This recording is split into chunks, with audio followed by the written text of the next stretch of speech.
Bom dia, boa tarde ou boa noite. Olá, tudo bem com vocês? Meu nome é Adriano Vretaro, sou preparador físico de alto rendimento e estamos aqui para falar sobre preparação física no basquete, preparação física direcionada especificamente aos jogadores de basquete.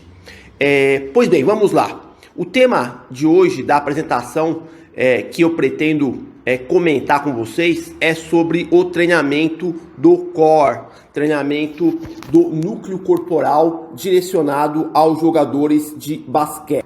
Com essa finalidade, a gente precisa responder algumas questões no decorrer desta apresentação. Quais seriam essas indagações? O que é o core? Para que serve o treinamento do core na preparação física dos jogadores de basquete? Quais as características mais relevantes quando você estiver prescrevendo o treinamento do core?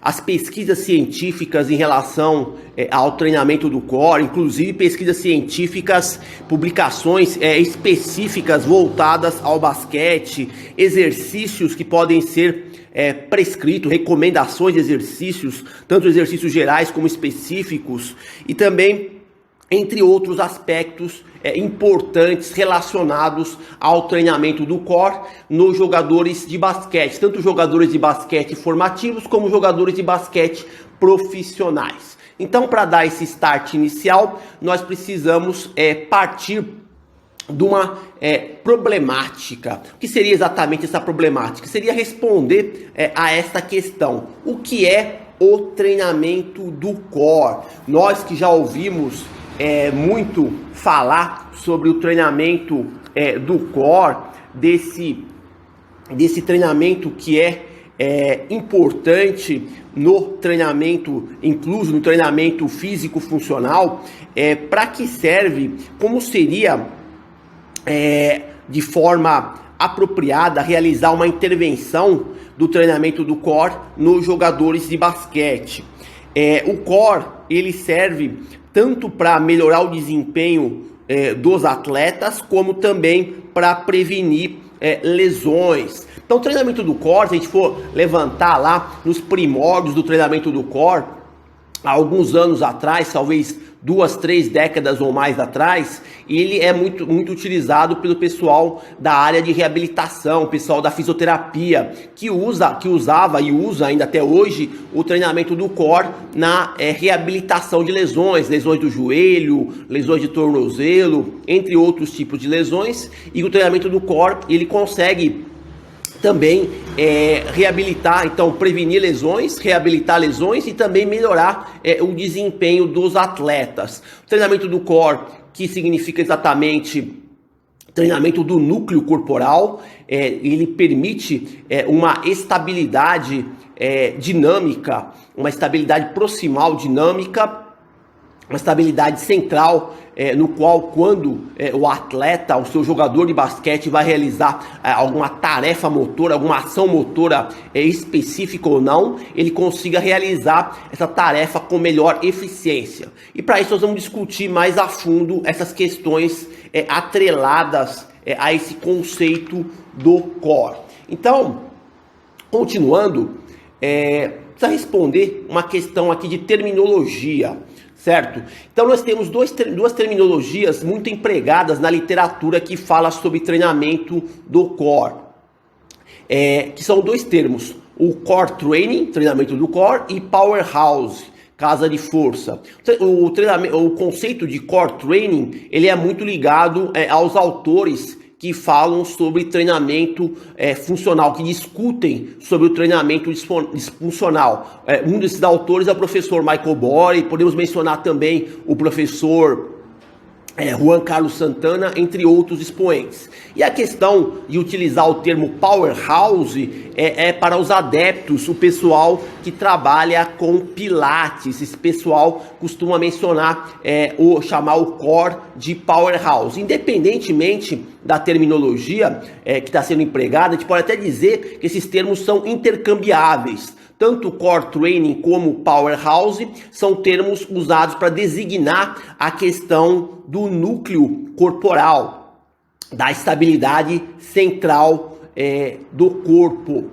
Então, para reforçar, né? Core Training para os adeptos do Pilates e Powerhouse para os adeptos do Pilates. Mas a significação é o da designação diferente, termos intercambiáveis que servem para designar o treinamento voltado ao núcleo corporal.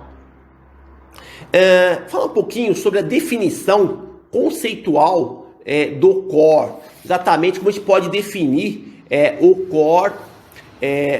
Segundo alguns, eu peguei aqui a definição de dois autores que eu considero interessantes, do Granacher 2014 e do professor Silves e colaboradores 2015. Então, Granacher et al. E colaboradores 2014 e Silves e colaboradores 2015. Então, o primeiro quadro de fundo verde, diz o seguinte, que o core é uma janela de transferência de força do centro corporal para as extremidades distais, tanto membros inferiores como membros superiores, que consegue gerar torques em momentos angulares com a maior precisão.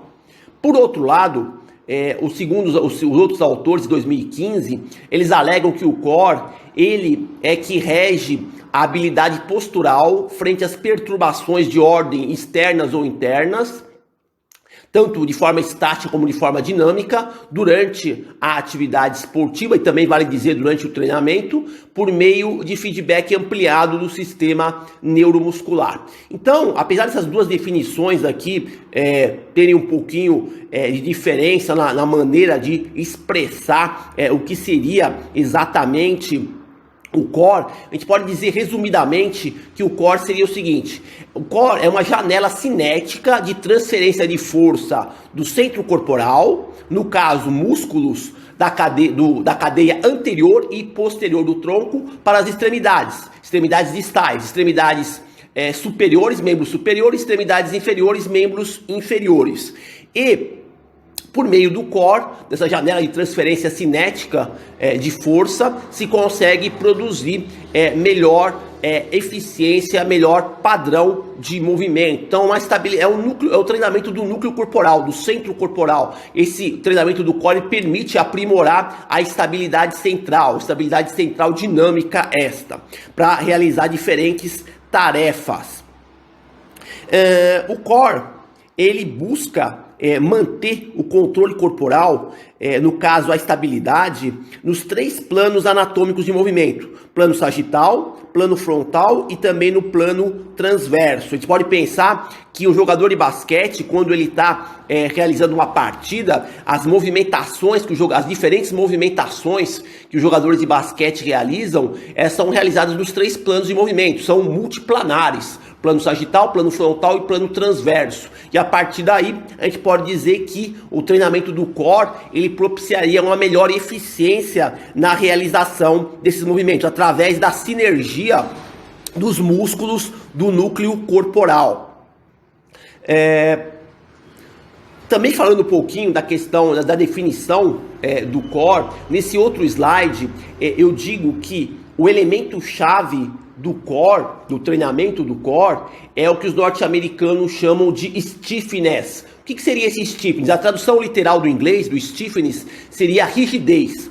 Essa rigidez, tanto rigidez passiva como rigidez ativa, rigidez passiva das estruturas ósseas e ligamentares e rigidez ativa decorrente da contração muscular por meio de exercícios que exercitem a força do core, que exercitem a resistência do core e que exercitem a estabilidade do core, vai se aprimorar a eficiência e plasticidade dos movimentos que são realizados, padrões de movimento que são realizados nas diferentes ações motoras gerais e específicas do basquete.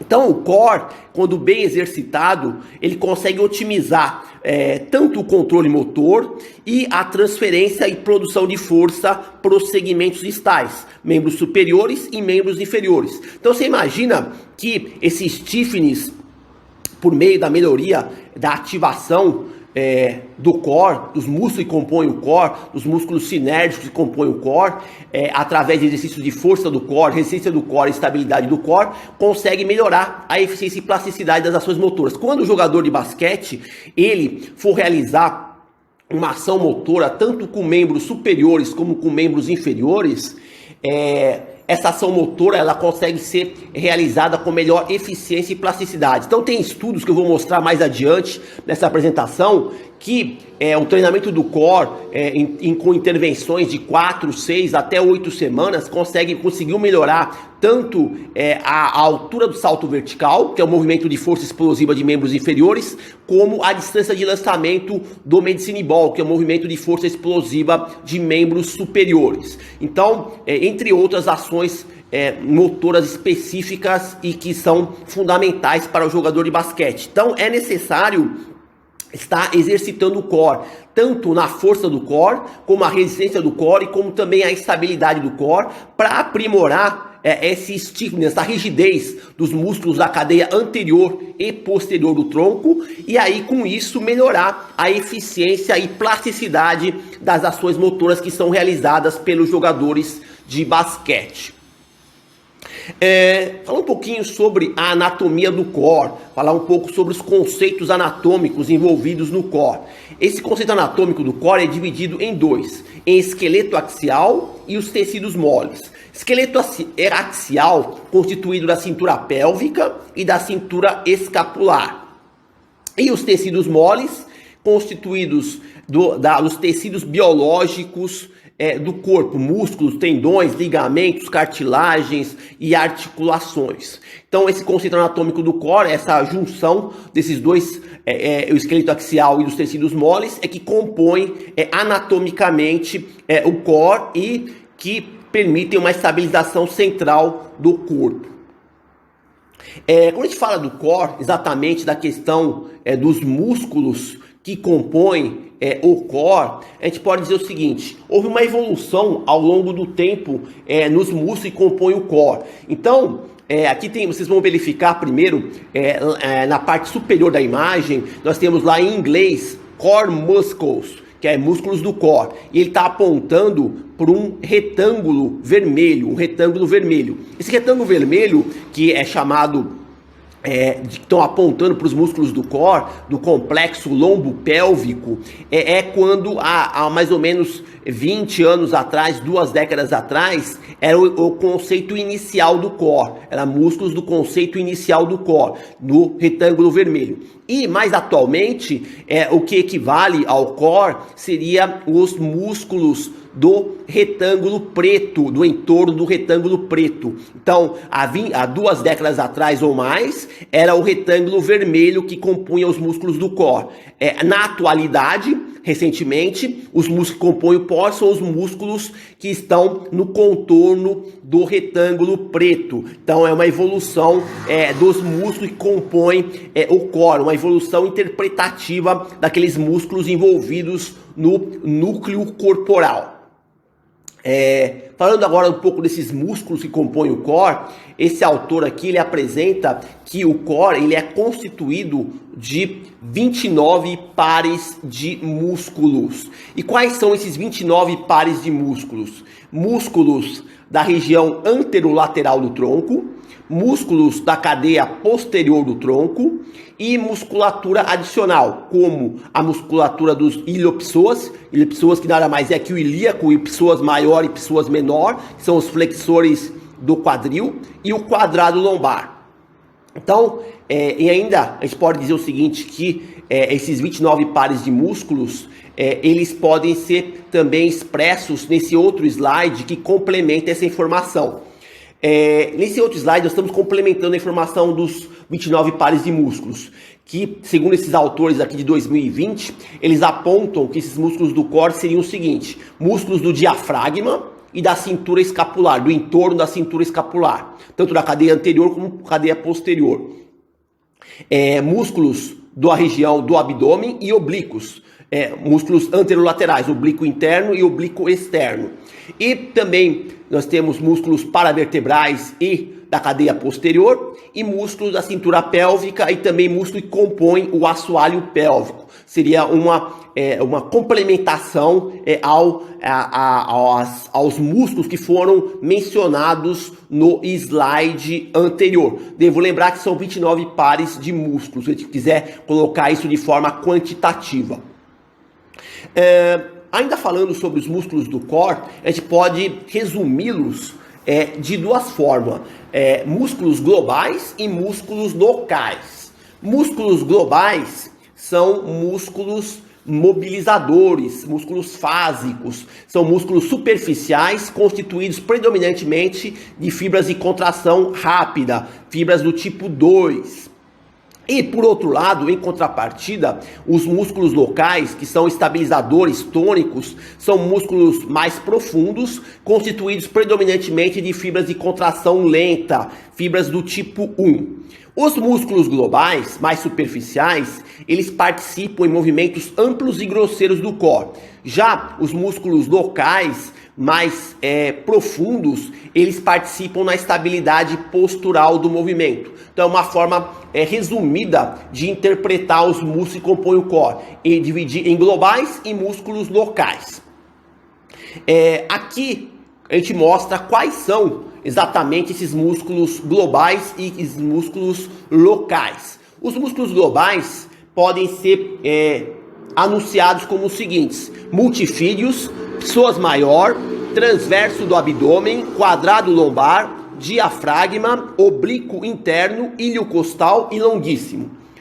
Já músculos locais seriam o reto do abdômen, o oblíquo externo, o oblíquo interno e o ilho costais. E reforçando o que eu mencionei no slide anterior, músculos globais, músculos mais superficiais, constituídos predominantemente de fibras de contração rápida, músculos fásicos, mobilizadores. E os músculos locais, músculos profundos, constituídos predominantemente de fibras de contração lenta, são músculos estabilizadores, músculos tônicos. Então, músculos globais e locais e seus respectivos músculos que contribuem aí para a execução, para a manutenção da estabilidade postural, da estabilidade central do corpo. Essa estabilidade do core, estabilidade central dinâmica do core que eu tanto falo, que eu tanto friso, ela é regida por 3 subsistemas: o subsistema neural, o subsistema ativo e o subsistema passivo. Então vamos discutir cada um desses subsistemas aqui. Primeiro, o subsistema neural. O subsistema neural, ele é derivado do processamento da informação neural decorrente do sistema nervoso central constituído do cérebro e da medula espinhal, do sistema nervoso periférico, da coordenação intra e intermuscular, da propriocepção e dos reflexos. O subsistema ativo, ele é regido pelos músculos que são acionados, ou seja, músculos que são ativados, recrutados nas diferentes tarefas e ações motoras. E o subsistema passivo, por último, seriam as estruturas ósseas e ligamentares que dão a sustentação ao core, ao núcleo corporal. Vale reforçar, vale mencionar que esses 3 subsistemas, eles atuam todos de forma integrada durante as diferentes tarefas, durante as diferentes ações motoras que os jogadores de basquete realizam. Esses 3 subsistemas, de forma integrada, é que permitem uma estabilidade do core. É óbvio que esses 3 subsistemas devem ser exercitados, devidamente ativados, para poder apresentar aquela eficiência que nós estamos buscando, que é aquela estabilização central dinâmica.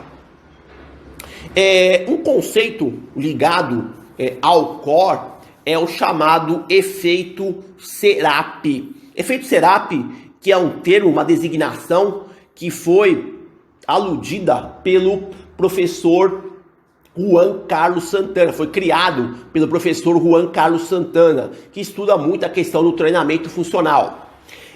Para a gente começar a falar sobre o efeito Serapi, eu preciso pegar essa palavra aqui, Serapi, né? O que é Serapi? Serapi é um poncho mexicano. Serapi é um poncho mexicano. Poncho mexicano que se coloca no entorno do pescoço, que 2 panos que cruzam o tronco, que formam uma espécie de um X no tronco. Para aprimorar, para entender melhor esse efeito Serapi, eu peço para vocês recordarem na sua memória, lá atrás, na época lá do cangaço, do lampião, não tinha os cangaceiros lá que usavam uma espécie de carretilhas de munição que cruzavam a parte anterior e posterior do tronco, como se fosse um X na parte anterior do tronco e um X na parte posterior do tronco. Então esse é o efeito Serapis, são linhas diagonais imaginárias,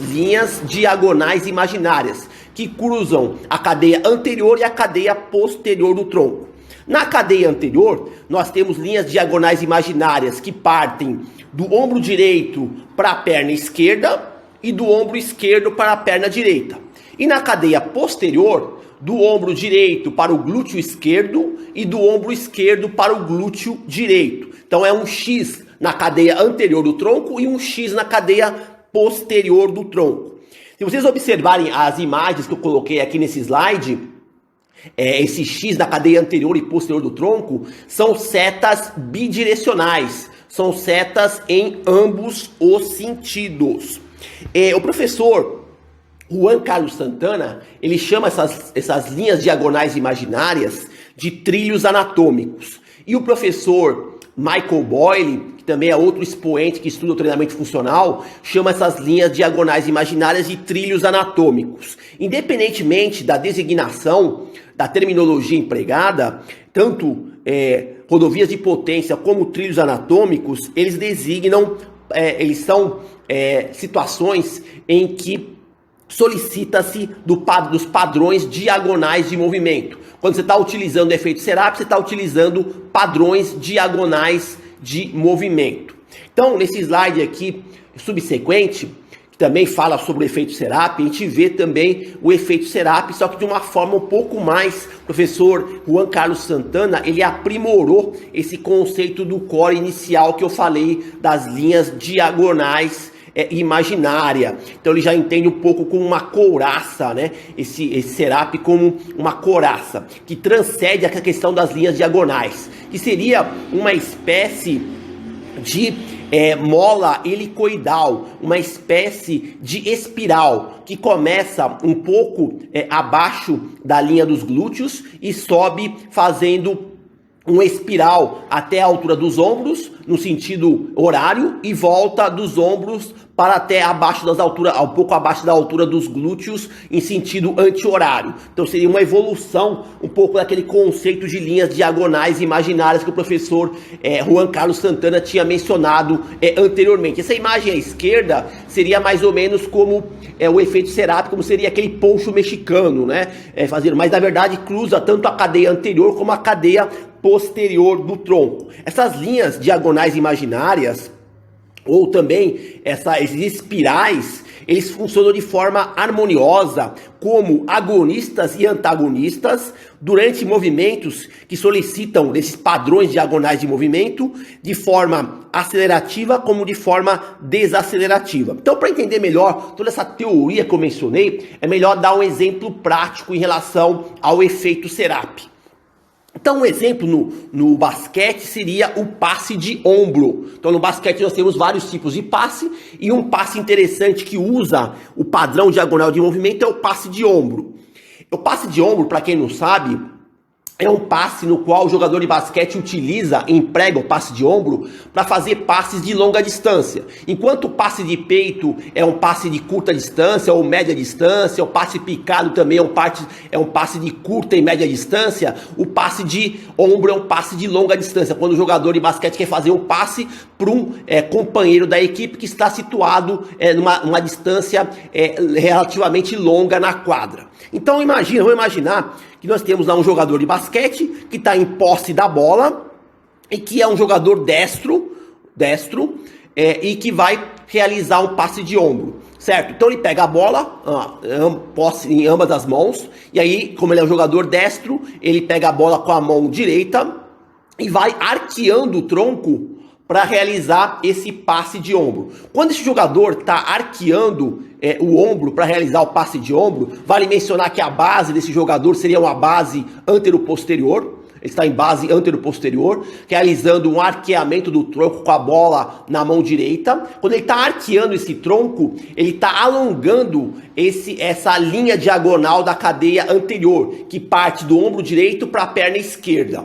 Quando ele começa a realizar o arremesso, esse passe de ombro, essa linha da cadeia anterior, ela está se encurtando, ou seja, assim com alongamento e encurtamento, é o CAI. E aí quando ele termina de realizar o passe, o músculo, a linha diagonal imaginária da cadeia posterior do tronco, que segue do ombro direito para o glúteo esquerdo, está frenando o movimento e impedindo que o jogador de basquete perca o equilíbrio, perca a estabilidade postural na finalização desse passe de ombro. Então, o passe de ombro é um exemplo clássico de efeito Serap, de padrão diagonal de movimento e que solicita do efeito Serap. Então, reforçando novamente o que eu acabei de mencionar, quando o jogador de basquete é um jogador de basquete destro e vai realizar um passe de ombro. Quando ele está com a posse da bola, ele está em base antero-posterior, ele está arqueando o tronco para fazer o passe, a linha da cadeia diagonal, a linha da cadeia anterior, a linha diagonal imaginária, está se alongando. Quando ele está realizando o passe, essa linha da cadeia diagonal anterior, essa linha diagonal imaginária está encurtando-se com alongamento e encurtamento. Quando ele termina de realizar esse passe, a cadeia posterior, a linha diagonal imaginária da cadeia posterior do tronco, do ombro direito pro glúteo esquerdo, está frenando o movimento, impedindo que o atleta perca o equilíbrio, perca a estabilidade postural na finalização desse passe de ombro, desse movimento, que é um padrão diagonal de movimento. Então, para vocês entenderem a questão do efeito Serap. Dando continuidade, a gente vai falar que os exercícios que são empregados no core, eles sofrem uma classificação em 4 tipos de classificação: exercícios de anti-rotação, exercício de anti-extensão, exercício de anti-flexão e exercício de anti-flexão lateral. Então vamos discutir cada uma dessas categorias de exercícios que compõem o core. Primeiro, o exercício de anti-rotação. São exercícios que impedem uma rotação excessiva do tronco, para não incidir sobre a lombar, causando dor ou algum tipo de lesão. Então, colocar uma situação prática no basquete. Imagina o jogador de basquete numa partida, em posse da bola, e normalmente jogadores de basquete, para proteger a bola, quando eles estão em posse da bola, eles costumam realizar movimentos rotacionais para os lados, movimentos rotacionais para proteger essa bola. E se esse movimento rotacional, tanto para o lado direito como para o lado esquerdo, for excessivo, pode incidir sobre a lombar, uma carga mecânica sobre a lombar, causando dor ou algum tipo de lesão. Então, esses exercícios de anti-rotação estão para evitar, para poder fazer uma rotação não excessiva, poder controlar essa rotação, o movimento rotacional do tronco. O exemplo de exercício que eu coloquei aqui é o chamado chope no crossover. Para quem não sabe o que é esse exercício chope é um exercício que é feito na diagonal, de cima para baixo. Aí temos o outro exercício complementar ao chope, que é o lift, que é um movimento feito de baixo para cima também na diagonal. Esse exercício do chope, ele pode ser feito em várias posturas, ajoelhado, semi-ajoelhado, em pé. E o atleta precisa saber realizar com eficiência, utilizando principalmente mais os membros superiores, saber isolar isso para poder controlar o tronco de forma adequada quando você realiza esse exercício. Outros exercícios de anti-rotação que eu posso mencionar, que eu posso exemplificar. Por exemplo, Russian Twist. Russian Twist é um exercício de anti-rotação. Lançamento balístico de medicine ball por meio de movimento rotacional do tronco. Lançamento balístico de medicine ball contra a parede por meio de movimento rotacional do tronco. É um exemplo de exercício de anti-rotação. Outro exercício, prancha ventral com abdução horizontal de ombro. Também é um exercício que requer da anti-rotação. Entre outros exercícios aí. Existe uma variedade, uma enormidade de exercícios. Vamos partir para outra categoria de exercícios. A anti-extensão. Anti-extensão são exercícios que evitam uma extensão ou hiperextensão excessiva do tronco, para também não incidir sobre a lombar, causando dor ou algum tipo de lesão. Então imagina no basquete, uma situação prática no basquete, o jogador que está em posse da bola e que vai realizar um arremesso. Alguns jogadores de basquete, no momento de realizar o arremesso, costumam realizar movimentos de extensão ou hiperextensão excessiva do tronco, podendo gerar um vetor de força sobre a lombar, causando dor ou algum tipo de lesão a médio e longo prazo. Então, esses exercícios evitam essa extensão ou hiperextensão excessiva do tronco do jogador de basquete na hora de arremessar. Para isso, a gente precisa trabalhar alguns exercícios que fortalecem o principal músculo anti-extensor do tronco, que é o reto do abdômen. É o principal músculo anti-extensor do tronco. Exemplo de exercício que eu mencionei aqui. Por exemplo, a prancha ventral. É o exercício que recruta o reto do abdômen. Você pode colocar a prancha ventral com suas inúmeras variações. Outro exemplo também de exercícios abdominais e suas inúmeras variações, desde que solicitem do reto do abdômen. Outra categoria de exercícios é o exercício de antiflexão. Então, exercícios que evitam uma flexão acentuada do tronco. Exercícios que evitam uma flexão acentuada do tronco. Por exemplo, que pode também incidir sobre a lombar. Por exemplo, no basquete, o jogador de basquete realizou um salto vertical.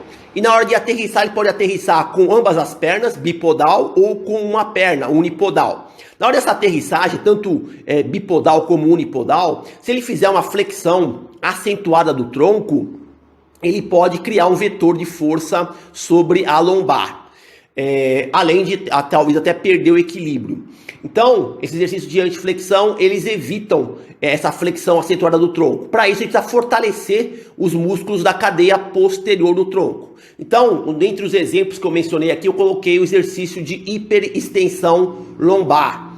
Outros exemplos, além da hiperextensão lombar: hiperextensão reversa na bola suíça, Superman cruzado, Bird Dog, Good Morning, são alguns outros exemplos adicionais da categoria de exercícios de antiflexão. Depois, por último, a última categoria de exercícios do core seria o exercício de antiflexão lateral. São exercícios que evitam uma flexão lateral acentuada do tronco, também podendo incidir sobre a lombar. Exemplos de exercícios exercícios do antiflexão. Farmer walk, coloquei aqui. Farmer walk é a tradução literal do inglês andar do fazendeiro. Esse exercício ele é oriundo dos atletas de Strongman, que tinham que carregar implementos de aço pesado por uma certa distância. Então o Farmer walk ele consiste basicamente em você carregar uma carga de forma simétrica, assimétrica ou unilateral por uma certa distância. Então o atleta pode carregar um dumbbell, um kettlebell, uma barra, uma anilha, simétrico com ambas as mãos, uma carga idêntica em ambas as mãos, assimétrica com cargas diferentes em cada mão, ou de forma unilateral com a carga simplesmente de um dos lados, sem fazer durante esse percurso, essa distância pré-estabelecida, sem realizar nenhuma flexão lateral para nenhum dos lados, nem para o lado direito nem para o lado esquerdo. Esse exercício de antiflexão lateral, eles solicitam da musculatura dos oblíquos, tanto o oblíquo externo como o oblíquo interno, que são os principais músculos antiflexores laterais. Então são essas 4 categorias de exercícios do core que eu queria mostrar para vocês: exercício de anti-rotação, exercício de anti-extensão, exercício de antiflexão e exercício de antiflexão lateral, cada uma com uma particularidade específica. Um conceito muito ligado ao core é o conceito de amnésia glútea. Esse conceito, quando você ouve falar inicialmente amnésia glútea, você vai pensar numa condição patológica. E não é exatamente uma condição patológica. Esse conceito de amnésia glútea, ele foi mencionado na literatura científica, nas publicações, inicialmente pelo professor Stuart McGill, que eu estou mencionando aqui na parte inferior do slide, Stuart McGill de 2010.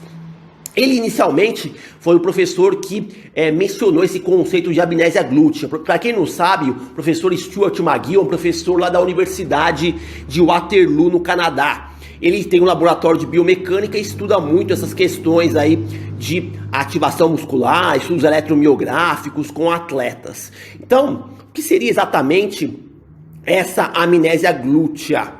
Essa amnésia glútea é uma baixa ou inadequada ativação glútea. É um funcionamento, um acionamento incorreto da musculatura glútea, no caso glúteo máximo e glúteo médio, em menor escala o glúteo mínimo, que são músculos vitais para a questão do core, do núcleo corporal. Atletas que apresentam esse problema usam os isquiotibiais para poder realizar a extensão do quadril. Porque a extensão do quadril, ela ocorre por meio dos glúteos, né? Glúteo máximo, que é o principal extensor do quadril. Então, atletas que apresentam esse problema de amnésia glútea, eles acabam utilizando os isquiotibiais para realizar a extensão do quadril. Com isso, os atletas acabam superativando os extensores da coluna, causando sobrecargas biomecânicas desnecessárias. Então, essa baixa ou inadequada ativação glútea, ela reduz a habilidade do atleta de usar o quadril. Com isso, proporciona quedas no rendimento atlético e aumenta substancialmente o risco de lesões, o risco do seu atleta ser acometido por lesões. Por isso que os glúteos devem ser sempre ativados lá no aquecimento dos atletas, tanto o aquecimento durante as sessões de treinamento, como o aquecimento durante as partidas. Existe de aquecimento de ativação glútea, que pode ser feita com aquelas bandas elásticas, com aquelas mini bands, colocando mini bands no entorno do tornozelo ou no entorno do joelho, e fazer deslocamentos andando para frente, andando para trás, deslocamentos laterais, deslocamentos diagonais, para ativar esses glúteos. Para você falar assim, pô, mas como que eu vou saber que o meu atleta ele tem ou não uma amnésia glútea?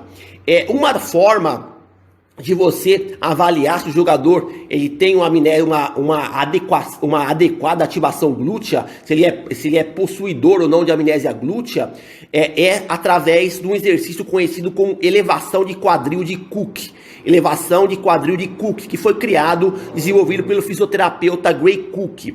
Esse exercício, também tem outros exercícios, mas esse exercício é uma espécie de exercício de ponte realizada com uma perna só, de ponte unilateral. Então, quem quiser, pesquisa sobre esse exercício, elevação de quadril de Cook, que é um exercício que você pode avaliar o seu atleta com mais detalhes, se ele tem ou não essa amnésia glútea. E aí você precisa corrigir essa amnésia glútea para poder melhorar a eficiência do seu atleta na utilização do quadril, que é importante também na questão do treinamento do core, que os glúteos, a musculatura gluteal, glúteo médio, glúteo máximo e glúteo mínimo, fazem parte do núcleo corporal, do treinamento do core. Quando a gente fala de treinamento do core, a gente precisa falar um pouco que existem formas de estar avaliando o treinamento que você desenvolve no core. Vai falar, pô, mas avaliar o core? Sim, avaliar o core, porque quando você treina a velocidade, quando você treina outras capacidades biomotoras como a resistência, a velocidade, a agilidade, você vai lá e também com uma certa periodicidade e regularidade você avalia essas capacidades biomotoras, se está havendo ou não melhoria nessas capacidades biomotoras. Por exemplo, vou pegar um exemplo prático de capacidade biomotora, a agilidade. Quando você quer avaliar se o seu jogador de basquete está melhorando ou não na agilidade, você pode pegar lá e aplicar um teste T para avaliar a agilidade do seu jogador de basquete, para fazer um shuttle-run ou outro teste de agilidade para avaliar o seu jogador de basquete. E assim vai com outras capacidades biomotoras. Então, o core não poderia deixar de ser diferente. Quando você realiza treinamentos contínuos do core, você precisa estar avaliando com uma certa regularidade e periodicidade para ver se o seu atleta está mesmo evoluindo ou não no desenvolvimento do core, se você está conseguindo realizar um treinamento efetivo.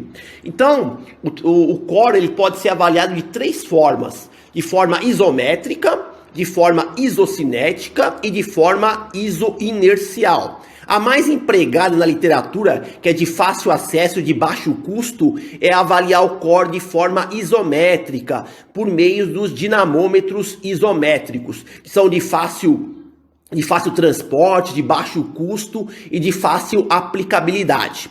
Depois, para quem tiver disposição de equipamento, disponibilidade de equipamento, os dinamômetros isocinéticos também são uma forma de avaliar o core, de uma forma bem mais específica, correto? Depois temos também os dinamômetros isoinerciais. Tanto o dinamômetro isocinético como o isoinercial tem um custo um pouco mais elevado, necessita de equipamentos mais específicos, mais especializados. Agora, a dinamometria isométrica, ela é portátil, de fácil acesso e também de baixo custo. Por isso que ela é constantemente empregada, mais empregada na literatura quando se estuda a questão da avaliação do core.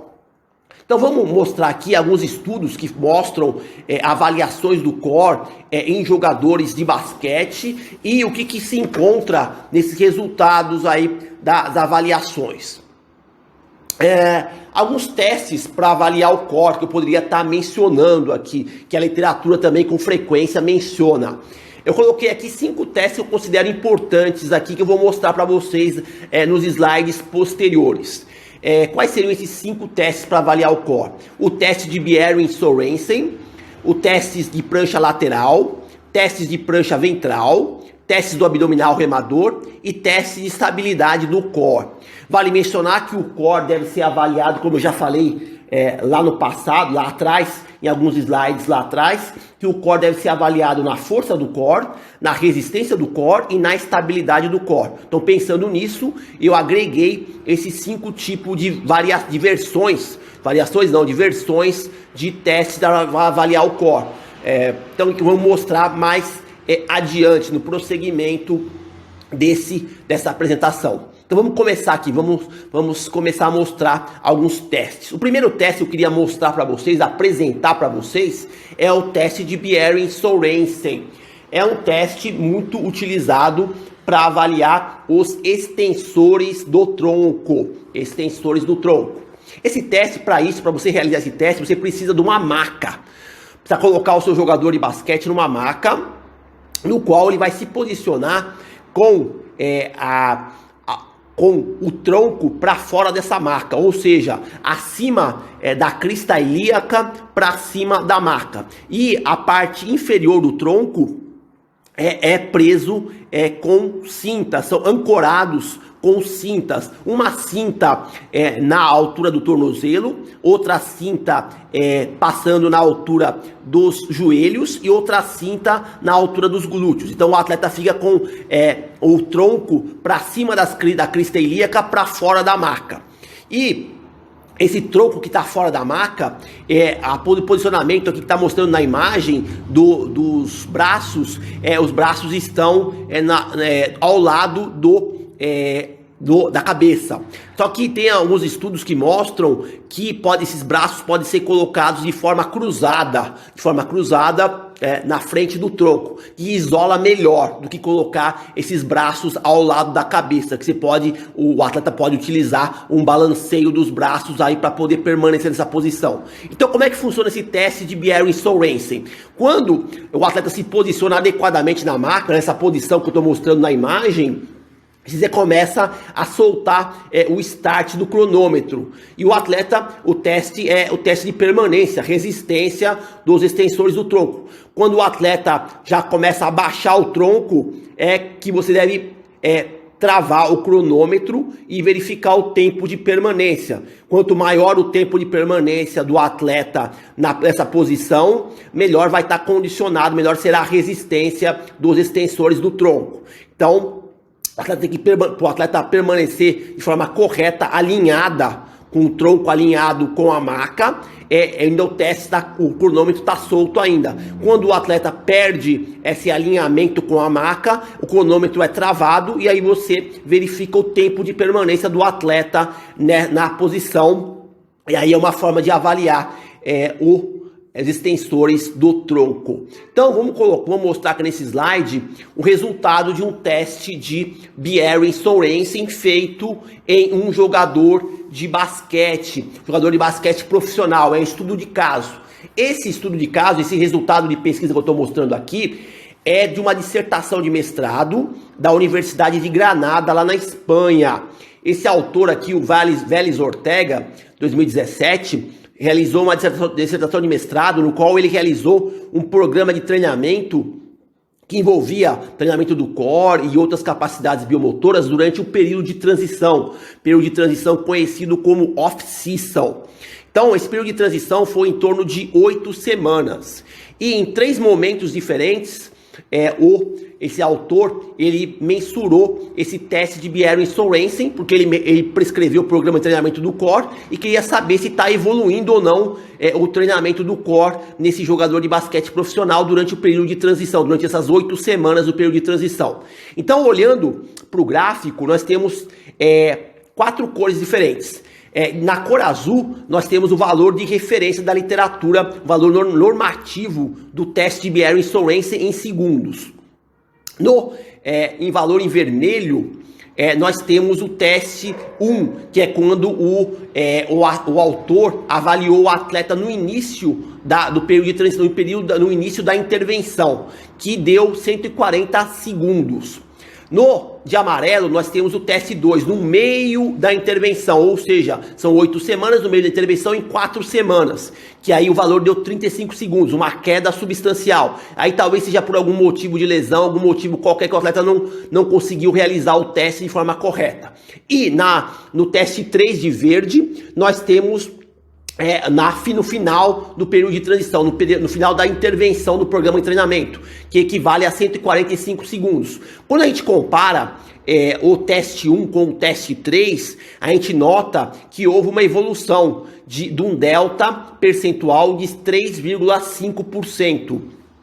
Então, houve uma evolução do teste 1 no início da intervenção, do período de transição, e depois das 8 semanas, teve uma melhoria de 140 para 145 segundos. E aí, quando a gente nota com o valor de referência, 145 segundos é um valor muito próximo a 146 segundos. Então, ele teve uma evolução e chegou perto dos valores de referência, dos valores normativos da literatura, no decorrer dessas 8 semanas de intervenção de treinamento. O segundo testes, que eu gostaria de mostrar para vocês, são os testes de prancha lateral. Normalmente, quando a gente pensa em testes de prancha lateral, a gente pensa na imagem número 1 aqui, na imagem superior do lado esquerdo, que é um teste padrão de prancha lateral, que o atleta se posiciona com o cotovelo no chão, na parte superior do corpo, e na parte inferior do corpo com a borda lateral dos pés. Então, ele permanece lá por um certo período de tempo, o cronômetro é travado, também é por período de permanência na posição. Quando o atleta ele perde esse alinhamento do posicionamento, é quando o cronômetro é travado e aí você verifica o tempo de permanência. Porém, nós temos outras alternativas em relação à imagem número 1, que seria as imagens número 2, 3 e 4.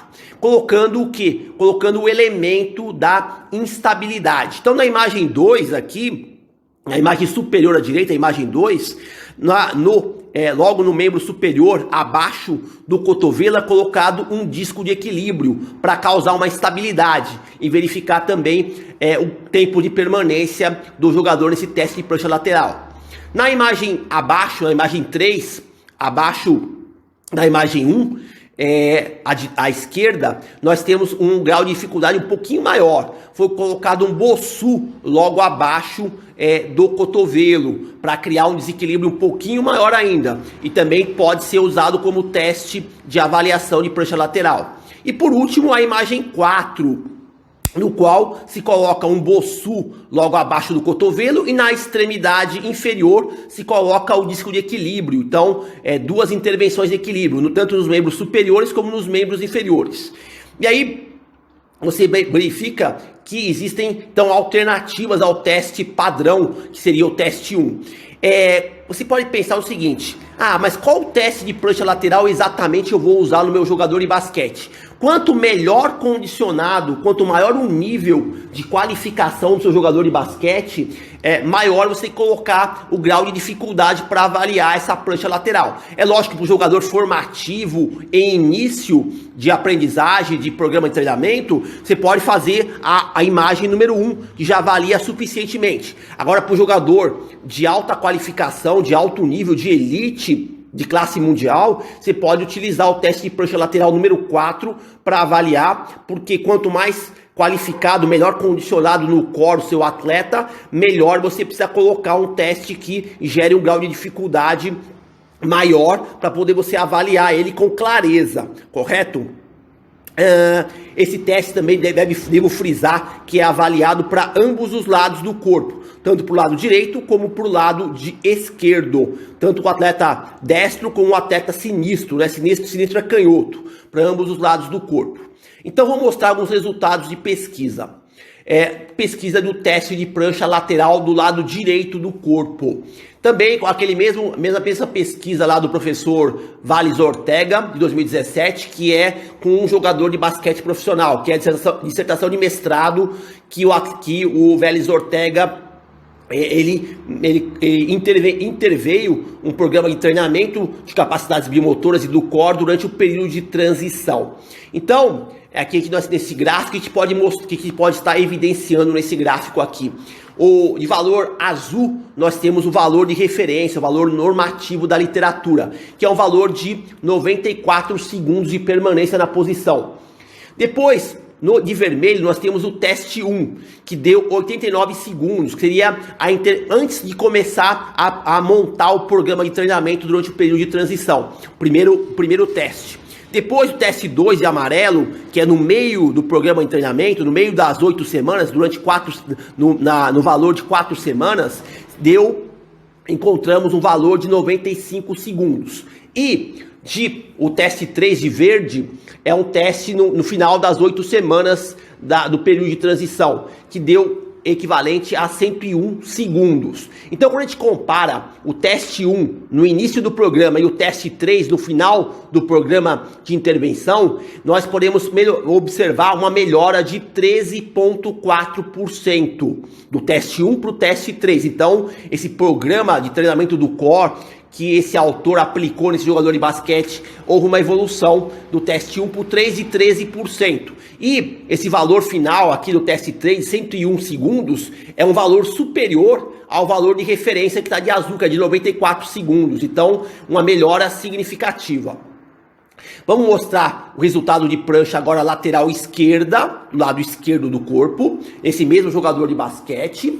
E o que está mostrando, o que está evidenciando para nós esse gráfico. Então, de azul, o valor de referência, o valor normativo, que é de 97 segundos. O teste 1 de vermelho, no início da intervenção, 93 segundos. O teste de amarelo, no meio da intervenção, 100 segundos. E de verde, o teste 3, no final da intervenção, 103 segundos. Quando comparado o teste 1 no início do programa e o teste 3 no final do programa, nós temos um ganho de 10,7%. O teste 1 por teste 3. E quando a gente compara o teste 3 no final do programa com o valor normativo de referência, também a gente percebe uma evolução, um valor maior do que o valor de referência aqui de 97 segundos para o valor do teste 3 de 103 segundos. Então, esse programa de intervenção do core aqui, do Vales Ortega, que ele aplicou nesse jogador de basquete, tem se mostrado efetivo ao longo desse período de transição de 8 semanas. Outro tipo de teste que a gente pode estar aplicando nos nossos jogadores de basquete é o teste de prancha ventral. Teste de prancha ventral. Assim como eu falei do teste de prancha lateral, a gente pensa que só existe um tipo de teste de prancha ventral. Temos algumas variações desse teste de prancha ventral. Na figura 1 é o teste clássico de prancha ventral. O atleta apoiado com os cotovelos no chão, na parte superior do corpo, e na parte inferior do corpo apoiado com a ponta dos pés. Ele alinha lá numa posição neutra a sua coluna lombar e permanece nessa posição por um certo período de tempo. Esse teste ele avalia os flexores do tronco. É a posição estática no qual o tempo de permanência que equivale. Na figura 2 nós temos uma variação desse teste de prancha ventral, que é colocando nos membros inferiores a ponta dos pés colocados em cima de um elemento de instabilidade, que é uma bola, como que se diz? Não é uma bola de equilíbrio, é um disco de equilíbrio. Esse disco de equilíbrio vai proporcionar uma instabilidade, vai criar um grau de dificuldade maior de permanência nessa postura. E na figura 3 nós temos com os membros inferiores suspensos numa fita de suspensão, aquele famoso TRX, numa fita de suspensão, que vai aumentar ainda mais o grau de dificuldade de permanência nessa posição. Então, é assim como eu mencionei no teste de prancha lateral. Esse teste aqui, conforme o nível do seu atleta, você pode colocar um nível de dificuldade maior. Quanto mais qualificado o seu atleta, quanto mais treinado o seu atleta, realize um teste de maior dificuldade. Então essas 3 variações aqui de teste de prancha ventral. Vamos mostrar algumas pesquisas, uma pesquisa, né, sobre o teste de prancha ventral aplicado em jogadores de basquete. Aqui no caso foram 40 jogadores de basquete masculinos, com uma faixa etária de 18 a 25 anos. Esses jogadores de basquete foram submetidos a um treinamento de pilates durante uma intervenção de 6 semanas. Treinamento de pilates durante uma intervenção de 6 semanas. Jogadores de basquete masculinos. E aí foi avaliado o teste de prancha ventral. Os atletas foram divididos em 2 grupos, grupo pilates e grupo controle. O grupo pilates, no pré e pós, apresentou ganho. Tanto no grupo pilates como no grupo controle, houve ganhos ao longo dessas 6 semanas. No grupo pilates, a melhoria foi de equivalente de 36,9%, de 30,3 segundos para 41,5 segundos. E no grupo controle, a evolução foi menor, foi de 15,3%, de 29,4 segundos para 33,9 segundos. A gente pode notar uma coisa aqui que me chama a atenção.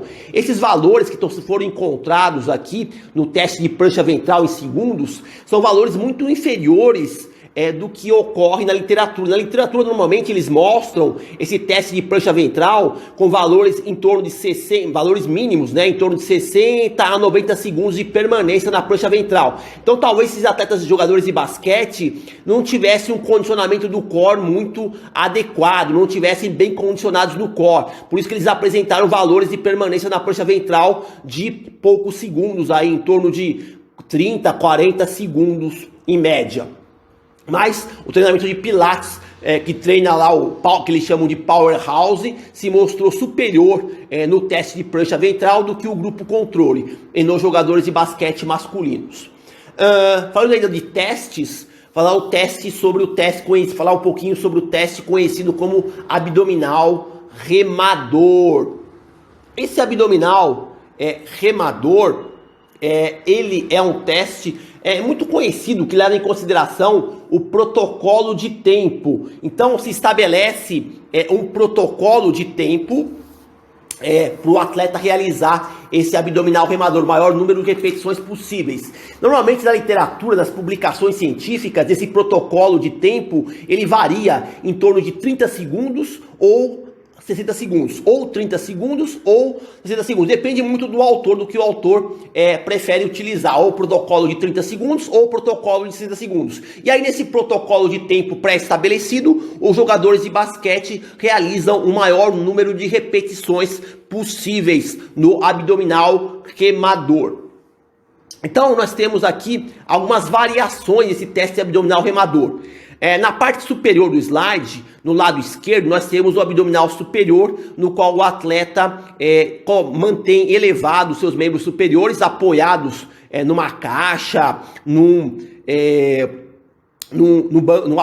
banco suíço, qualquer outro dispositivo, e realiza esse abdominal remador. Depois, na imagem central, superior central, nós temos o abdominal remador clássico, com os pés apoiados ao solo, com a planta dos pés apoiada ao solo e as mãos atrás da nuca. Pode ser, essas mãos também poderiam ser cruzadas na frente do tronco. Isso aí o avaliador é que decide na hora de realizar o teste.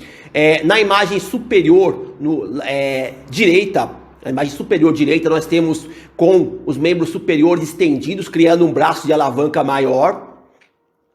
Na imagem inferior à esquerda, nós temos com os membros superiores elevados, porém sem apoiá-los, fazendo um ângulo de 90 graus com o joelho, entre a tíbia e o fêmur, um ângulo de 90 graus. E por último, a imagem à direita inferior, nós temos com os membros superiores elevados e os membros inferiores elevados e os membros superiores também estendidos. E aí também cria um grau de dificuldade maior. Então, como eu mencionei anteriormente, quanto mais qualificado o seu jogador de basquete, quanto mais condicionado ele for, maior a dificuldade você pode aplicar no teste abdominal remador para poder avaliar o core do seu atleta. Então, no protocolo de tempo pré-estabelecido, o seu jogador de basquete vai realizar o maior número de repetições possíveis no abdominal remador que você determinar. Protocolo que pode ser de 30 segundos ou 60 segundos. Vamos colocar agora os resultados do teste de abdominal remador. Esse teste aqui foi feito com 96 jogadores de basquete da Sérvia, com a faixa etária média de 23,9 anos de idade. Aqui foi comparado jogadores da primeira liga versus jogadores da segunda liga. Seria o mesmo que comparar jogadores da primeira divisão com jogadores de basquete da segunda divisão. O que foi encontrado aqui nesse protocolo do abdominal remador de 30 segundos? Os jogadores da primeira divisão, que são mostrados aqui no gráfico da cor azul, eles conseguiram realizar 35,8 repetições em 30 segundos. E os jogadores da segunda divisão, representados na cor vermelha, conseguiram realizar 30,4 repetições. E aqui, essa diferença entre jogadores da primeira e segunda divisão foi estatisticamente significativa, favorecendo, mostrando a superioridade dos jogadores da primeira divisão. A literatura reporta muito que jogadores, quando a gente compara a questão da aptidão física de jogadores de primeira divisão e segunda divisão, sempre jogadores da primeira divisão mostram um nível de condicionamento físico superior. E aqui reforça, corrobora com o que a literatura menciona, que sempre jogadores de primeira divisão possuem um condicionamento físico superior aos jogadores da segunda divisão. Então, os jogadores da primeira divisão apresentam um core no teste abdominal remador superior aos jogadores da segunda divisão. Essa aqui é uma outra pesquisa, também usando o abdominal remador, só que aqui com 38 sujeitos. Desses 38 sujeitos, 19 eram jogadoras de basquete feminino júnior. E os outros 19 sujeitos seriam mulheres não atletas. Então comparou jogadoras de basquete feminino versus mulheres não atletas. Também no teste abdominal remador no protocolo de 30 segundos. As jogadoras de basquete feminino conseguiram realizar em 30 segundos 23,2 repetições e as mulheres não atletas conseguiram realizar 15,3 repetições, mostrando valores significativos favoráveis às jogadoras de basquete feminino. Então, as jogadoras de basquete femininos apresentam um nível de condicionamento do core superior a mulheres não atletas. Um outro teste de avaliação do core seria o teste de resistência dos flexores abdominais, teste de resistência dos flexores abdominais. É um teste lá que foi criado pelo professor McGill, professor Stuart McGill. Esse teste, o atleta ele deve permanecer numa posição com o tronco posicionado a 60 graus, alinhado a 60 graus. O atleta coloca sua planta dos pés no chão, fixado ao solo, joelhos semiflexionados e com o quadril posicionado num ângulo, no tronco, com um ângulo de 60 graus. Você pode observar nessa imagem, no fundo da imagem, você percebe que tem alguns traços angulares. Então, o atleta está permanecendo numa posição de 60 graus e ele vai permanecer com o core ativado e permanece numa posição com os membros superiores cruzados no tronco, nessa posição por o maior tempo possível de permanência, e aí o cronômetro é acionado e o atleta fica nessa posição o tempo que ele suportar. Resultados desse teste de resistência dos flexores abdominais, que é a permanência do tronco do atleta numa posição de 60 graus. O que foi mostrado aqui nesse resultado? Também aquele mesmo estudo do professor Vélez Ortega, de período de transição, um jogador de basquete profissional. E temos lá no gráfico, de azul, na cor azul, o valor de referência, o valor normativo da literatura, que equivale a 144 segundos. De vermelho, o teste 1, a primeira intervenção, antes da intervenção do programa de treinamento do core, que equivale a 135 segundos. De amarelo, o teste 2, no meio das 8 semanas de off-season, que seria nas 4 semanas, 146 segundos. E de verde, o teste 3, no final das 8 semanas, 149 segundos. Quando a gente compara o teste 1 com o teste 3, a gente vê que tem uma evolução de 10,3%, o delta percentual de 10,3%, do teste 1 para o teste 3. E quando a gente compara também, olha que interessante, o valor de referência da literatura, que é 144 segundos, com o teste 3, a gente percebe que o teste 3 mostrou um valor superior ao valor de referência. Então, a gente pode dizer, afirmar, especular que esse treinamento do core que esse autor aplicou nesse jogador de basquete profissional está sendo eficiente, conseguiu apresentar uma melhora no decorrer dessas 8 semanas de intervenção, 8 semanas que representam um período de transição, um período de off-season deste atleta. Também quando a gente fala de testes para avaliar a força do core nos jogadores de basquete, nós temos, como eu mencionei anteriormente, alguns instrumentos para avaliar a força do core. Ela pode ser avaliada através de testes isométricos, de testes isocinéticos e de testes isoinerciais. Então, aqui eu estou mostrando a avaliação do core através de dinamômetros isométricos. Então, temos lá na figura preto e branco, no lado esquerdo do slide, um teste no qual o jogador permanece numa certa posição e ele vai ter que mensurado a força do core, a força isométrica do core. Nas imagens coloridas, né, na parte superior das imagens coloridas, no lado esquerdo, a avaliação dos extensores do tronco, dinamômetro isométrico.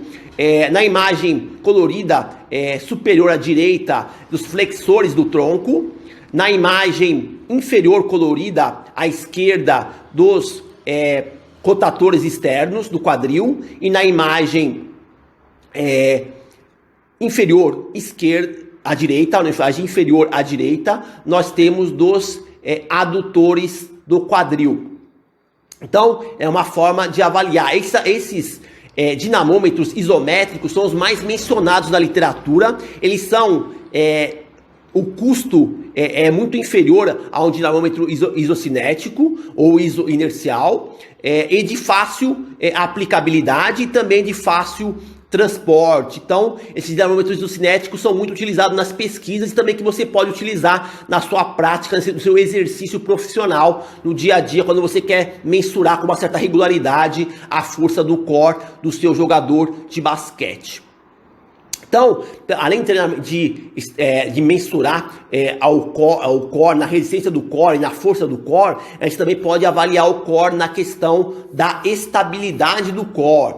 E aqui, nesse estudo, nessa ilustração que eu estou mostrando aqui, que é desse estudo desse autor aqui de 2015, ele quis avaliar a estabilidade do core, eliminando a presença do tornozelo e do joelho, isolando, colocando o joelho diretamente numa superfície e necessitando isolar melhor esse tronco. Então esses braços aqui poderiam estar cruzados com as mãos, as palmas das mãos próximas aos ombros, para isolar melhor esse exercício aqui. É um exercício, não, esse teste de avaliação, mas que também poderia ser um exercício.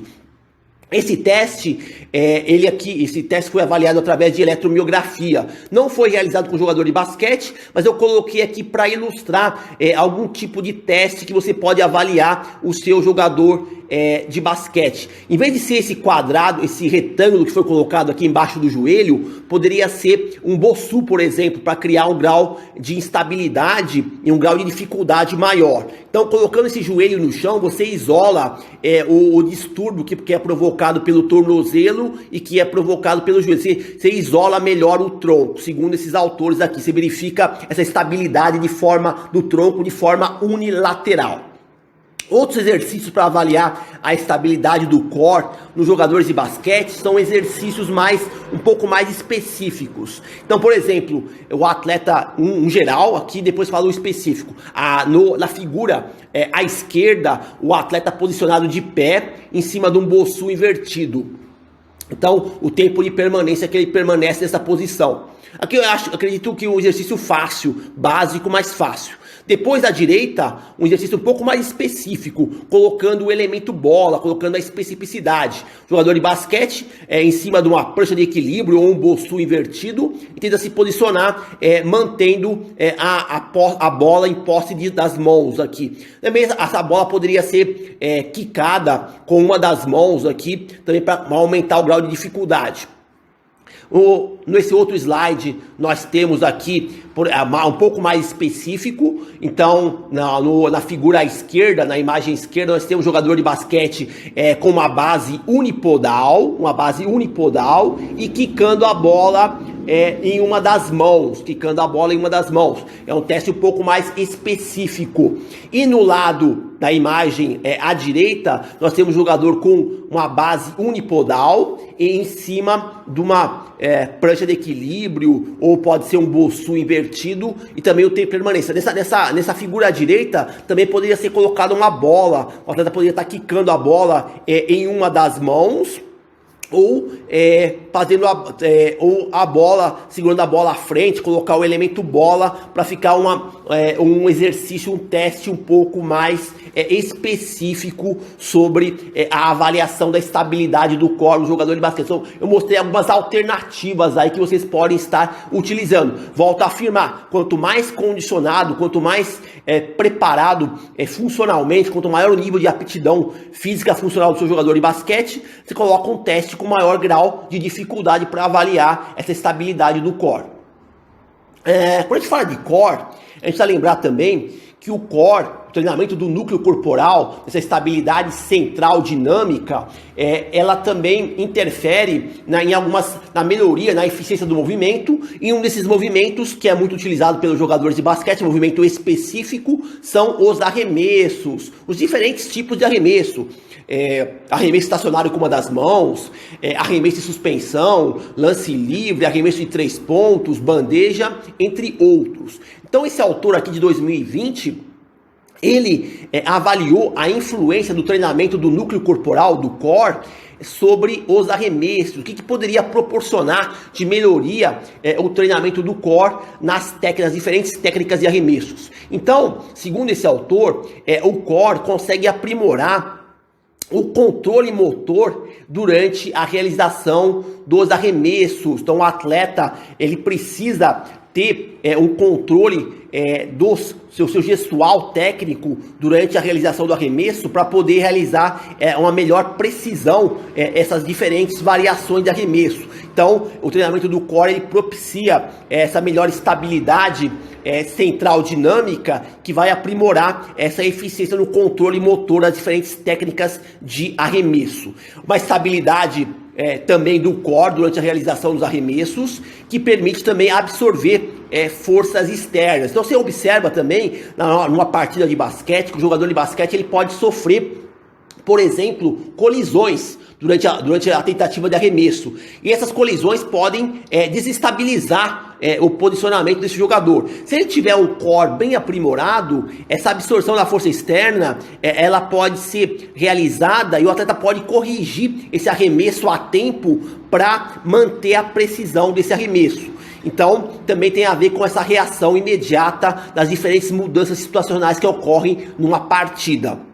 Por último, o treinamento do core, ele também consegue proporcionar uma respiração, uma melhora na respiração diafragmática. Respiração diafragmática que é muito importante quando o jogador está realizando um arremesso. Ele precisa estar respirando corretamente, por mais fadigado que ele se encontre, ele precisa estar respirando corretamente para poder realizar esse arremesso com a sua precisão apropriada. Precisa estar concentrado e respirando adequadamente para esse arremesso sair com a sua precisão necessária para poder pontuar de forma efetiva. Então o core tem sim a sua contribuição nas diferentes técnicas de arremessos.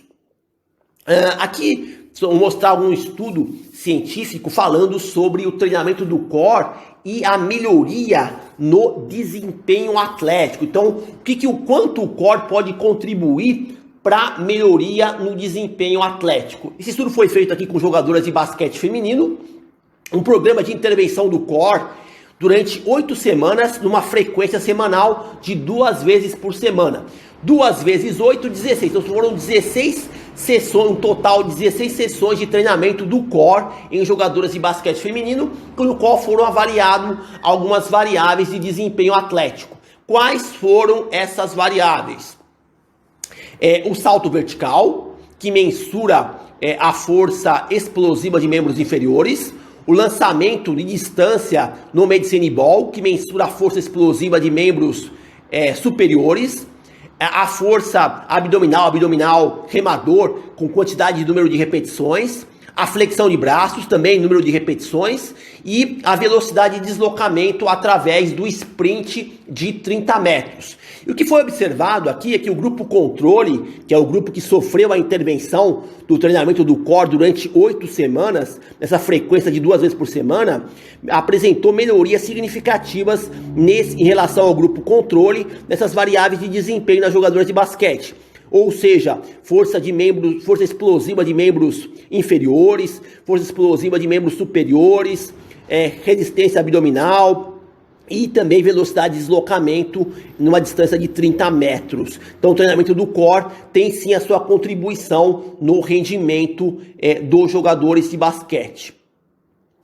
Um outro estudo também falando nessa questão do desempenho, mas só avaliando a questão do core e a efetividade nos diferentes tipos de salto. O jogador de basquete ele tem que saber saltar, tanto verticalmente como horizontalmente. É lógico que é mais o salto vertical. Então, quais foram os saltos que foram avaliados por meio desse programa de intervenção do core, que durou durante 4 semanas, numa frequência de 2 vezes por semana. 2 vezes 4 equivale a um total de 8 sessões de treinamento do core. Um grupo experimental, os atletas foram divididos em grupo experimental e grupo controle. Foram jogadores de basquete jovens. Então, quais tipos de salto foram avaliados? O side hope. Side hope, para quem não sabe, é um salto horizontal, lateral, realizado com uma perna só, numa base unilateral. Ou com a perna direita, ou com a perna esquerda. Com a perna direita, com a perna esquerda, left, com a perna direita, right, direita. No grupo experimental, houve melhorias significativas no salto hope lateral, tanto na perna direita como na perna esquerda. Outro tipo de salto avaliado nesse estudo foi o salto de 6 metros time hope. O que é esse salto de 6 metros time hope? É quando o jogador de basquete, quanto tempo o jogador de basquete consegue realizar, em quanto tempo, mensurando no cronômetro, essa distância de 6 metros saltando com uma perna, ou saltando com a perna direita, ora saltando com a perna esquerda. O quanto tempo e por quanto tempo em segundos o atleta consegue cobrir essa distância de 6 metros saltando com uma perna, tanto com a perna direita como a perna esquerda. E nesse tipo de salto 6 metros time hope, houve melhorias também no grupo experimental, melhorias significativas no salto, após essa intervenção de 4 semanas, que é uma intervenção de curta duração. E por último, o terceiro tipo de salto que foi avaliado é o salto triplo com uma perna. Primeiro salto triplo com a perna esquerda, depois salto triplo com a perna direita. E foi mensurado a distância que foi alcançada. Porém, nesse salto triplo com uma perna, não houve melhorias, mas essas melhorias não foram significativas no tratamento estatístico que foi aplicado. Então a gente pode dizer que também o treinamento do core consegue aprimorar o desempenho em alguns tipos de saltos realizados pelos jogadores de basquete jovens aqui. Programa de intervenção de 4 semanas, é um programa de intervenção de curta duração. O slide anterior foi um programa de 8 semanas, uma intervenção um pouco maior. Partindo um pouquinho agora para a prática profissional, para a prática pedagógica, no dia a dia, da nossa prática profissional. Essa prática pedagógica, a gente pode dizer que o treinamento do core, o treinamento do núcleo corporal, da estabilidade central dinâmica dos nossos jogadores de basquete, deve ser realizado em 2 situações em particular: durante os treinamentos e também durante as competições. Durante os treinamentos, o treinamento do core, a ativação do core, deve ser realizado durante o aquecimento. E aí você tem inúmeros exercícios para você ativar o core durante o aquecimento. E também criar sessões de treinamento do core. Assim como você monta sessões de treinamento das diferentes capacidades biomotoras, resistência, força, agilidade, velocidade, você pode montar uma sessão, pegar um dia ou outro e montar uma sessão só de treinamento do core. A sessão de treinamento do core, você pode aí aplicar uma variedade de treinamento, de exercícios do core. Então, voltando lá um pouco para o aquecimento. Como esse aquecimento você vai ativar o core? Você vai ativar o core, por exemplo, usando aquelas bandas elásticas, tanto na altura do tornozelo como na altura do joelho, e realizando uma série de deslocamentos para ativar efetivamente esse core. Ativação dos glúteos e também dos core, com uma série de exercícios de prancha ventral, lateral e ponte também.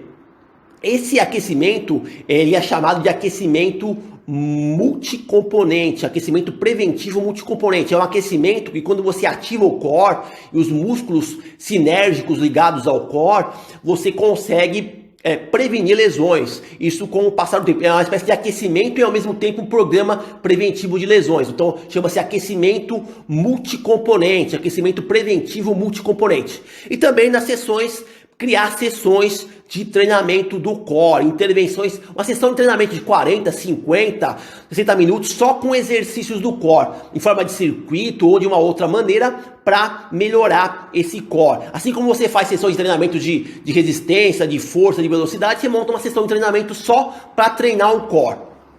E no segundo momento que você pode estar aplicando o treinamento do core, a intervenção do core, acionando o core, são durante as competições, durante o aquecimento nas competições. Em vez de ficar fazendo um aquecimento lá do core, que fica só você mandando o seu jogador de basquete realizar arremessos, bandejas, saltando lá para arremessar antes da partida, antes dos jogos, você pode colocar o seu atleta para realizar alguns exercícios que requeram ativar o core, para que o seu atleta apresente um rendimento satisfatório ou até rendimento superior durante as partidas. O core é importante ser acionado não só durante o treinamento, como também nos jogos, para você que os seus atletas apresentem um rendimento satisfatório e até rendimento superior, da maneira que você montar esse aquecimento durante os jogos e partidas. Também, quando a gente fala de exercícios, para prescrever exercícios do core durante um treinamento, uma prescrição de treinamento do core nos nossos jogadores de basquete, a gente precisa lembrar que esses exercícios do core, eles podem ser divididos em 2 tipos de exercício. Exercício de caráter geral, e exercícios de caráter específico. Exercícios de caráter geral são exercícios que não têm nenhuma relação mais específica com basquete, são exercícios de caráter geral mesmo. Por outro lado, quando nós falamos de exercícios de caráter específico, são exercícios que respeitam a especificidade do basquete, que levam em consideração aspectos biomecânicos, a similaridade do gestual, das situações específicas, das ações motoras, das tarefas que os jogadores de basquete realizam durante uma partida e que necessitam recrutar do core. Então, dois tipos de exercícios para solicitar, para prescrever treinamento do core nos seus atletas, treinamento do núcleo corporal. Tanto o exercício de caráter geral, como o exercício de caráter específico. E eu vou mostrar um pouquinho esses exercícios aqui no próximo slide. Eu, particularmente, não gosto muito de mostrar exercícios, que são sugestões, exercícios de recomendações de exercícios. Eu particularmente não gosto de mostrar exercícios, porque vocês vão falar para mim, pô, mas eu li num artigo tal, num autor tal, que tal exercício é melhor que esse, outro exercício é pior. Então, quando vocês querem tirar dúvidas de exercícios, vocês vão lá ver os estudos, principalmente estudos de eletromiografia, que vão mostrar a efetividade ou não dos exercícios que recrutam, ativam com maior clareza ou menor clareza certos tipos de grupos musculares que você querem solicitar naquele exercício. Então aqui são exercícios de caráter geral, são só para exemplificar, e não tem nenhuma relação com o basquete, exercício de caráter geral, só para exemplificar. Esses exercícios aqui atendem pelo menos aquilo que eu considero essencial: músculos flexores do tronco, flexores laterais do tronco, músculos extensores do quadril e músculos extensores do tronco. Então, temos lá 5 exercícios que eu mostrei aqui. Primeiro exercício, que é a prancha ventral, que também pode ser feita com inúmeras variações, com o uso de instabilidade ou não, e suas possíveis variações. Exercício número 2, prancha lateral, para trabalhar os flexores laterais do tronco. Também você pode criar suas inúmeras variações com estabilidade ou não. Exercício número 3, extensores do quadril, está sendo feito com a bola suíça. Também você pode criar uma série de outras variações. Exercício número 4, flexores do tronco, é um abdominal remador feito em cima da bola suíça, também com um grau de estabilidade aqui, interessante, mas também você pode criar outras variações, conforme o nível do seu jogador de basquete. E o exercício número 5, que é uma hiperextensão lombar, em cima de uma bola suíça. E também você pode criar outras variações em cima desses exercícios. São sugestões de exercícios de caráter geral. Nesse próximo slide eu vou mostrar recomendações, sugestões de exercícios de caráter específico. E aí tem uma diversidade de exercícios que podem ser empregados, apresentados. E aqui eu sugiro que vocês leiam essa dissertação de mestrado da Margaret Long. Esse autor aqui de baixo, Long, é a Margaret Long. É uma dissertação de mestrado dessa autora norte-americana, de 2017, que ela estudou exercícios específicos pro basquete, exercícios específicos para jogadores de basquete, dessa autora aqui, que é a Margaret Long, é a dissertação de mestrado dela. E desses exercícios que ela recomenda, nessa dissertação de mestrado, você vai poder ver os exercícios e detalhes mais específicos desses exercícios que ela recomenda. E eu sugiro também que você, além de olhar para os exercícios, você leia essa dissertação de mestrado ao todo, para você obter informações adicionais.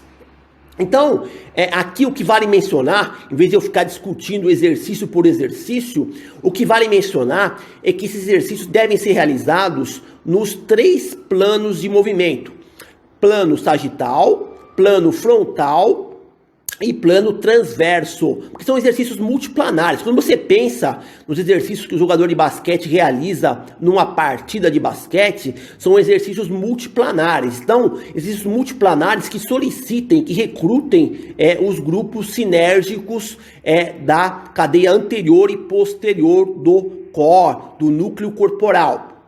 E a partir daí, são exercícios que você vai poder ter uma referência para poder estar aplicando. É óbvio que vocês também podem criar, usar um pouco da sua criatividade e criar graus de dificuldade maiores desses exercícios. E quando vocês falam de exercícios, tanto exercício de caráter geral como exercício de caráter específico, existem duas regras muito importantes para serem levados em conta. Primeira regra, dos exercícios de caráter geral para específicos e depois exercícios gerais para específico. Então, do exercício simples para o complexo e do geral para o específico. Simples para o complexo e do geral para o específico. Essa regrinha sempre deve ser lembrada quando você começar a prescrever exercício de treinamento do core nos seus jogadores de basquete. Quer sejam jogadores de basquete formativo, quer sejam jogadores de basquete profissionais. Então, com um pouco de criatividade e estudo de biomecânica, cinesiologia e anatomia, vocês conseguem montar exercícios específicos do core por jogadores de basquete. Sugiro, recomendo a leitura dessa dissertação de mestrado dessa autora que é a Margaret Long, de 2017, no qual ela apresenta uma grande variedade de exercícios específicos do core para jogadores de basquete. Aqui eu estou apresentando somente 3, 6, 9, 12 exercícios. É lógico que lá na dissertação de mestrado ela apresenta muito mais que isso, e a partir daí você pode criar também exercícios que você acredita que sejam mais eficazes e que exercícios que respeitem a especificidade do basquete. Quando a gente fala de treinamento do core, a gente precisa lembrar o seguinte: o treinamento do core, ele não só melhora o desempenho, como eu mostrei naquelas pesquisas sobre desempenho, melhoria de velocidade, melhoria no salto vertical, melhoria no lançamento de medicine ball, melhoria também nos diferentes saltos laterais, saltos horizontais. O treinamento do core também consegue gerar uma espécie de profilaxia de lesões, ou seja, a prevenção das lesões, por meio do controle do centro de massa corporal e também por uma melhoria nessa estabilização dinâmica central, para poder prevenir o acometimento de lesões nos seus jogadores de basquete. E a melhoria no desempenho, você já sabe, né? Também essa estabilização central dos músculos da cadeia anterior e posterior do tronco consegue melhorar, tornar por meio dessa rigidez, esse stiffness dos músculos da cadeia anterior e posterior do tronco, consegue melhorar a eficiência na execução dos diferentes tipos de movimentos, de ações motoras específicas que os jogadores de basquete necessitam executar durante as partidas, durante os jogos. Então, vamos falar um pouquinho sobre prevenção de lesões. O treinamento do core, na profilaxia das lesões esportivas, lesões que acometem jogadores de basquete, quais são os benefícios proporcionados pelo treinamento do core na profilaxia de lesões? Então, esses autores, aquele conjunto de autores aqui, apresentam alguns benefícios. Quais são esses benefícios? Melhorias no equilíbrio esse estático, dinâmico e recuperado. Então esses três tipos de equilíbrio são muito importantes. O equilíbrio estático, tanto na base bipodal como na base unipodal. O equilíbrio dinâmico também nas duas bases, bipodal e unipodal. O equilíbrio recuperado, quando o atleta sofre lá uma colisão, ou algum desequilíbrio, desequilíbrio como efeito de reflexo, sem estar esperando, e aí precisa se recuperar, precisa utilizar esse equilíbrio recuperado para poder recuperar o seu posicionamento, a sua estabilidade central.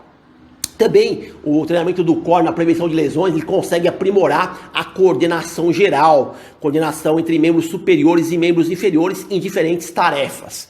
Também o treinamento do core consegue aprimorar a propriocepção, ou seja, os mecanorreceptores. O que são mecanorreceptores? São os proprioceptores musculares, que são os fusos musculares, proprioceptores articulares, que são os chamados corpúsculos, corpúsculo de Ruffini, corpúsculo de Pacini, corpúsculo de Golgi e Mazzoni e as terminações nervosas livres, e também os proprioceptores tendinosos, conhecidos pela sigla OTG, que é o órgão tendinoso de Golgi. Então aprimora a propriocepção, treinamento do core, que vai auxiliar na prevenção de lesões. Também o treinamento do core, você já deve saber, fortalecem os músculos do tronco, fortalecer a parte de força, resistência e estabilidade do core. Músculos flexores do tronco, extensores do tronco, flexores laterais do tronco, extensores do quadril. São principais músculos aí que trabalham o core, a estabilidade central do core. E também o core consegue diminuir, algumas pesquisas mostram, consegue diminuir lesões no joelho, lesões de ligamento cruzado anterior, que são lesões que acometem jogadores de basquete, lesões de tornozelo, que é o principal sítio anatômico de acometimento de lesões nos jogadores de basquete, as famosas entorses de tornozelo, tanto entorses por inversão como entorses por eversão.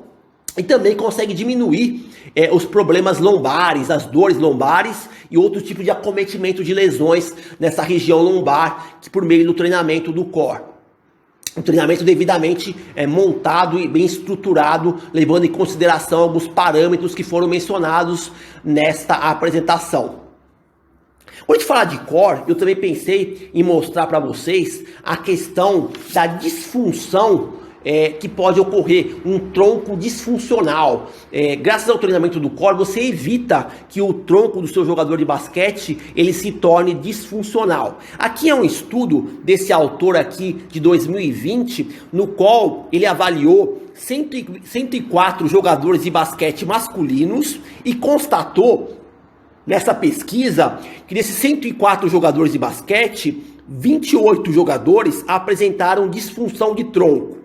Aí vocês vão me perguntar, como é que esses autores de 2020, eles constataram que desses 104 jogadores de basquete, 28 estavam com disfunção de tronco? Através desse teste aqui, que é um teste chamado Tuck Jump Test.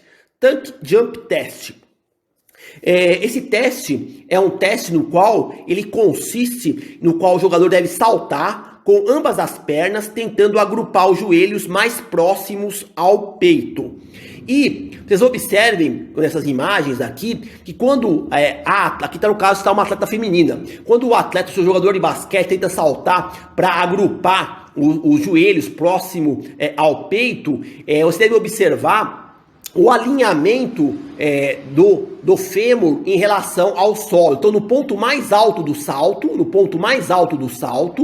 esse fêmur ele deve estar alinhado com o solo para que o atleta realmente seria um ponto positivo